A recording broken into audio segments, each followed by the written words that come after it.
لا يحب الله الجهر نخوخوي الله جهر په زوروالی د بدی من القول لقولنا یعنی الله دا نه خوښوي چې یو سړي ته په زوره بده خبر وکړي یو څوک چاته په زوره بده خبره وکړي الله عز وجل دا نه خوښوي الا من ظلم یو که په چا ظلم سوی وي یو چا باندې ظلم سوی وي نو هغه یو چاته په زوره بده خبر وکړي د دې په خاطر چې انتصار کوي خپل نصرت و انتقام اخلي بیا جایز د جواز لري که نه جایز نه ده وکان الله سمیعا علیما د الله اوریدونکی او د الله عالم طالبانو ورونو دلته یوه خبره علامه سید قطب رحمه الله کړې ده علامه سید قطب رحمه الله طالبانو داسې لیکلي وي قرآن الله نازل کړی ده د دې دپاره الله نازل کړی چې یوه نوې ټولنه منځته راولي یعنې قرآن تاسو طالبانو دې خبرې ته غوږ ونیسئ چې څومره ښه خبره ده وی قرآن الله د دې دپاره را نازل کړی چې یوه نوه ټولنه منځته راسي یوه ټولنه چې زهرجنه ګرځېدلې وي د انسان قدر نه وي پکې یوه ټولنه چې د حیواناتو قدر نه وي پکې یوه ټولنه چې له ظلم له فساد له رشوت له ټولو فسادونو نه دا ټولنه ډکه وي نو دا پکار ده چې دا ټولنه بدله کې داسې یوه ټولنه راولې چې هغه ټولنه په داسو صفاتو باندې موصوفه وي چې ښه صفاتو لري ځکه عادت دا ده د الله عز وجل کله چې په ټولنه کې فساد وي نو هغه فساد د وجې نه ټولنه پرمختګ نشي کولی هېڅ مخ ته ځي نشي تللی نو ته باید د دې ټولنې دپاره داسې وکړې چې دا ټولنې نه فساد لرې کې چې دا ټولنه مخته لاړه سي ټولنه کې علم تقوا انسانیت ټول هغه کارونه چې ژوند ورپورې تړاو لري هغه پکې راسي نو باید ټولنه بدله کې د قرآن نه مخکې کومه ټولنه چې دنیا کې وه بت پرسته مشرکه ټولنه وه ملحده فاسده ټولنه وه د ظلم د لورګانو د خښولو ټولنه وله قرآن الله را نازل که د دې په خاطر قرآن را نازل که چې ټولنه بدله کی ټولنه دا معنا یو پیړۍ خلک دي هغه پیړۍ په همغو نارواو باندې عادت سوي قرآن الله را نازل که چې انسانان قرآن واوري دا ټولنه بدله سي له هغه بدو عادتونو نه ښه عادتونو ته راسي نو د قرآن اصلي مقصد دا ده چې څوک بدل سي ټولنه بدله سي له فاسدو بدو عادتونو نه چاته راسي ښو عادتونو ته راسي نو دا د قرآن د نزول مقصد و چې دا د علم تزکیه مقصد هم د طالبانو علم د تزکیه کې انسانان باید بدل سي د فسادو د ګمراهیو د ناروانه انسانان باید بدل سي دا مقصد ده یو پوی خو شوی په هدف د قرآن باندې اوس طالبانو دی وایي علامه شهید سید قطب دی وایي وی عادت داسې ده د الله عز وجل عادت داسې ده دې ټولنې ته چې دا ټولنه مرداریږي دا ټولنه چې مرداریږي فساد پکې خپور سي دا د افرادو نه کیږي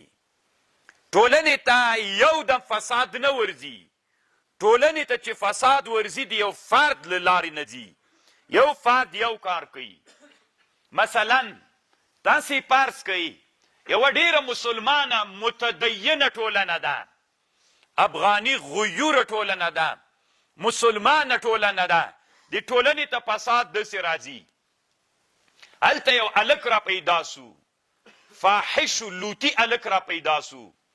نو هغه داسې لباس سره ګرځي چې نور دی مفعول ده، دی چې د ټولنه کې ګرځي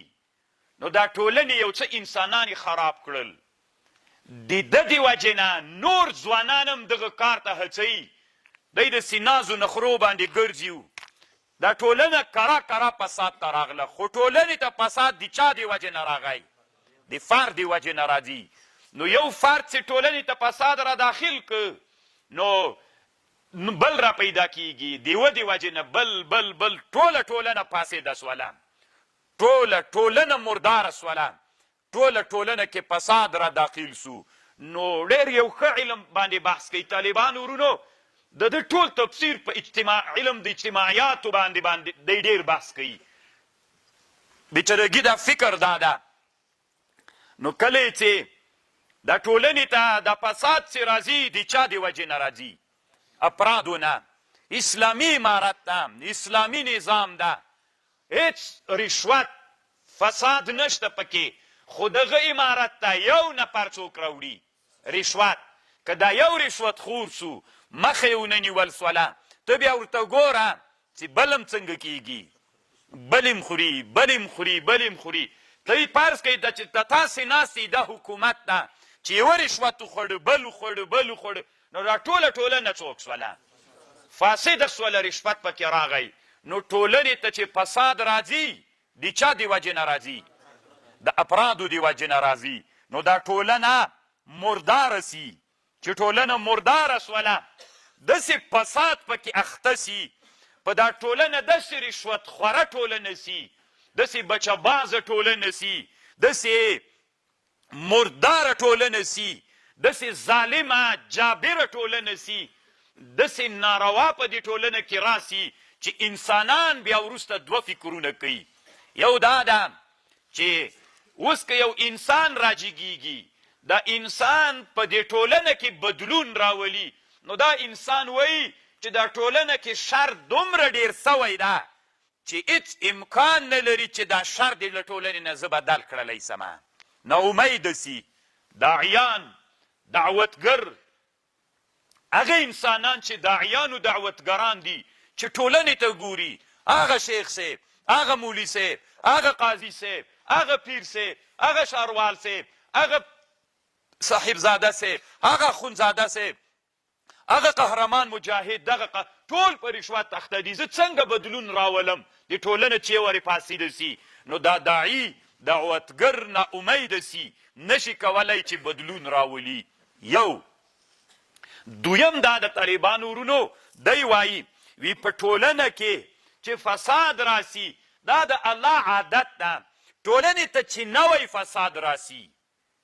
نو په خلکو ډېر بد لګیږي. اول کې دوی ورسره عادت نه، سخته بده پې لګیږي، خو کله چې عادت سي ټولنه، بیا طالبانو د ټولنې مألوف وګرځېږي، هغه د ټولنه ورسره عادت سي، بیا هغه ناروا څوک نه ګرځي.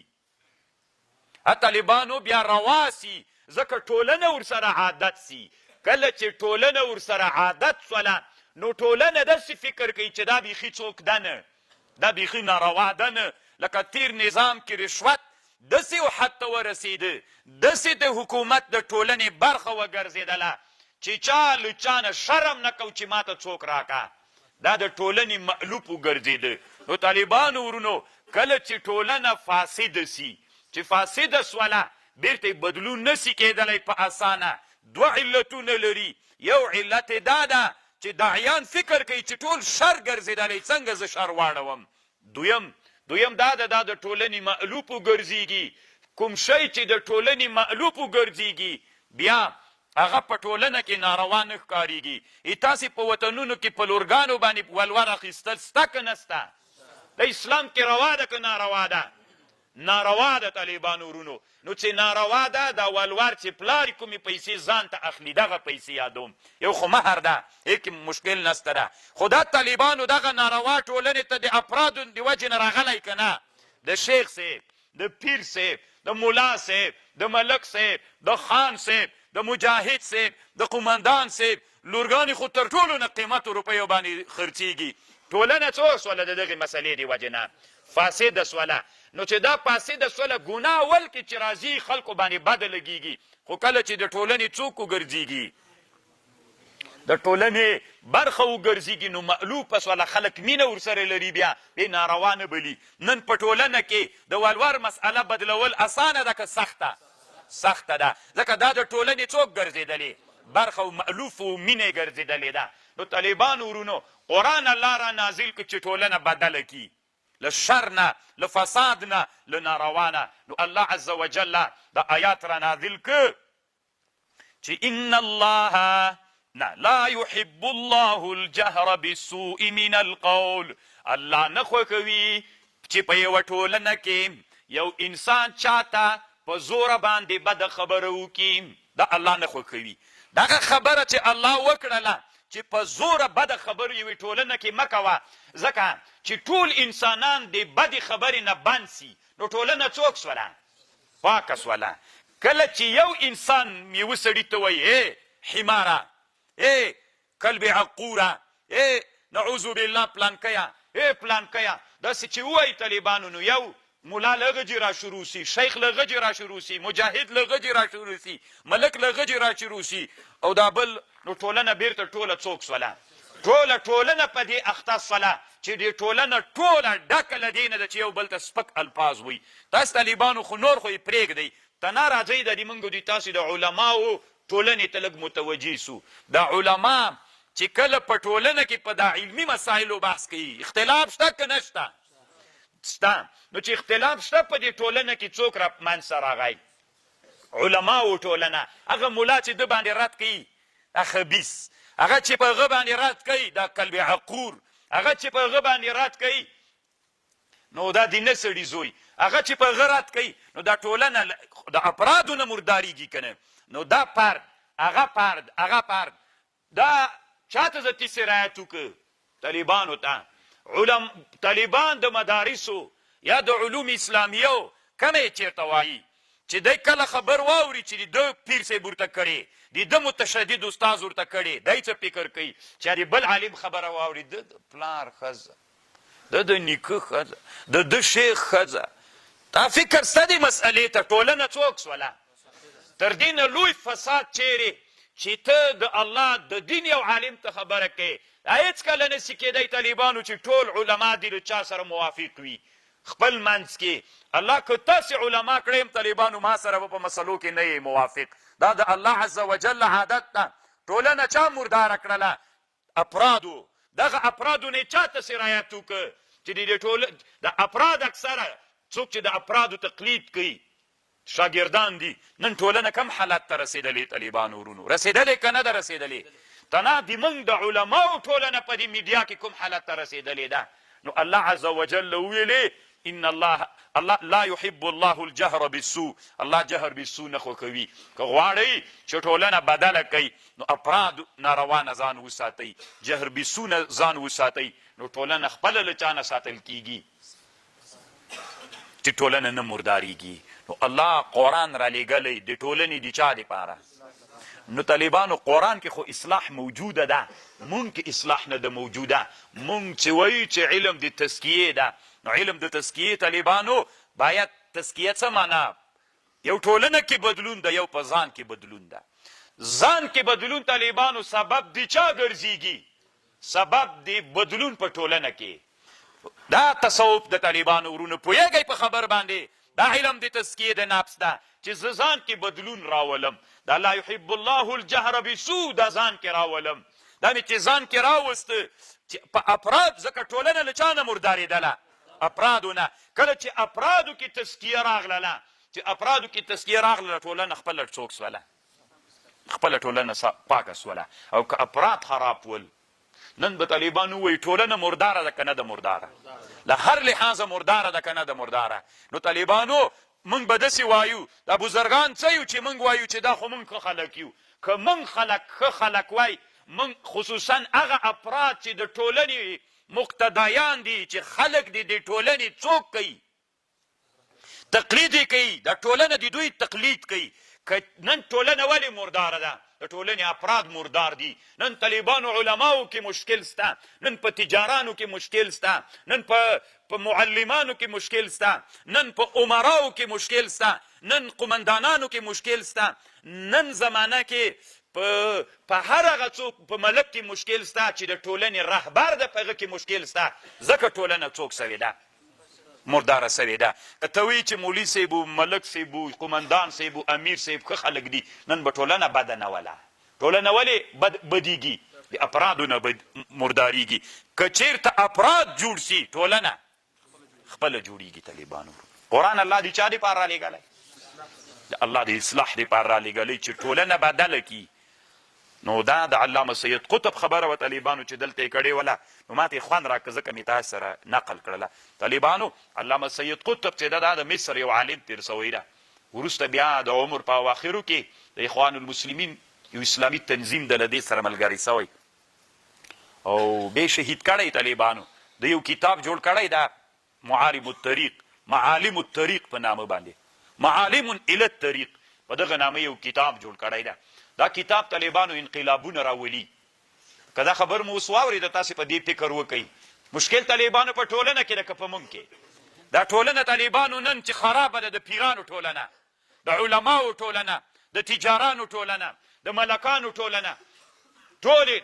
د مکتب ټولنه، د مدرسې ټولنه. مشکلات چې پکې دي، مشکلات د چا د وجې نه دي؟ افرادو د وجې نه. څوک چې مشران دي طالبانو هغه په لاره برابر نه یو. نو چې هغه په لاره برابر نه سولو نو په چا کې مشکل راغی؟ ټولنه کې مشکل راغی. مونږ باید اول ځان اصلاح کړو. دې ته تزکیه وایي طالبانو چې ما ځان اصلاح کړ، ټولنه خپله څنګه کېږي؟ اصلاح کېږي. شهید سید قطب رحمه الله طالبانو بیا د دغه کتاب په وجه باندې اعدام کړی ده.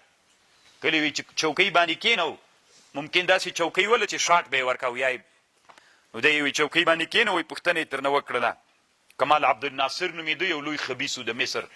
نو د حکومت دلته د اسلامي نظام دپاره کار کو، دا کتاب یې جوړ کړ معالم الی الطریق. نو بیا ورته ویلې چې خبرو نه د کتاب نه دې وګرځېږه، اعدام نه دې بچو. ده ورته ویلې نه دا نسي کېدلی، الله دپاره مې چې کمې خبرې کړي هغو نه هېڅکله نسم ګرځېدلی. بیا طالبانو اعدام که شهید یې که.